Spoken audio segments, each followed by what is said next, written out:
बिस्मिल्लाहिर्रहमानिर्रहीम। अस्सलाम वालेकुम नाज़रीन। दादू में कोरोना वायरस के खदशे के पेश नज़र 17 साल लड़की को आइसोलेशन वार्ड में मुंतकिल कर दिया गया। हमारे डिस्ट्रिक्ट रिपोर्टर गुलाम रब्बानी बलोच के मुताबिक मुश्तबा मरीज़ा को देर रात शदीद बुखार और नज़ला के बायस एमरजेंसी वार्ड में लाया गया। ड्यूटी डॉक्टर ने मरीज़ा को 7 हस्पताल दादू में रेफ़र किया, जबकि 7 हस्पताल इंतज़ामिया ने मरीज़ा को वापस सिविल अस्पताल दादू भेज दिया। एडिशनल सिविल सर्जन का कहना है कि मुश्तबा मरीज़ा को आइसोलेशन वार्ड में मुंतकिल कर दिया गया है। डॉक्टर गुलाम हुसैन का कहना है कि मरीज़ा का मुआयना किया गया है। कोरोना वायरस के मुतल्लिक़ कोई भी इलामात ज़ाहिर नहीं हुई।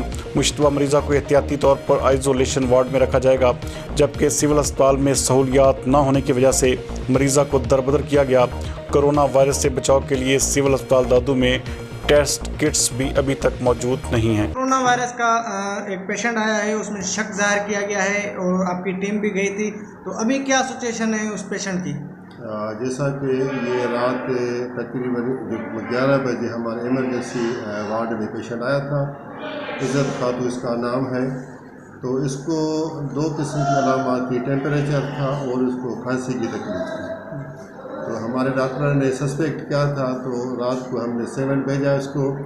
तो उन्होंने कहा कि भाई इसको आप वही अपने शहर में रखें, और हमारे सुबह को DHO की टीम आई थी जो कोरोना पर काम कर रही है। उन्होंने इनका मुआयना किया है और उन्होंने कहा कि इसको ऐसी बात नहीं है, ये अलामात आम बीमारी की है और ये